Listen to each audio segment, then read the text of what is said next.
What is a quitclaim deed used for?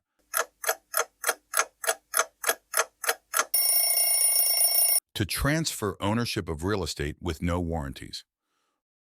What does the term contingent offer mean in real estate?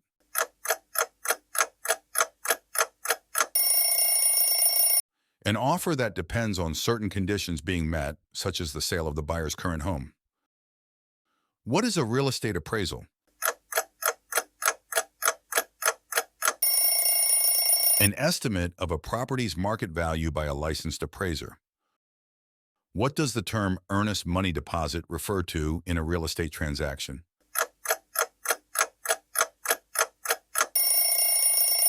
A deposit made by the buyer to demonstrate serious intent to purchase.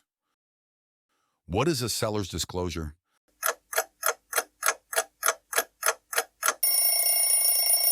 A document provided by the seller disclosing known defects or issues with the property. What does the term counteroffer mean in real estate?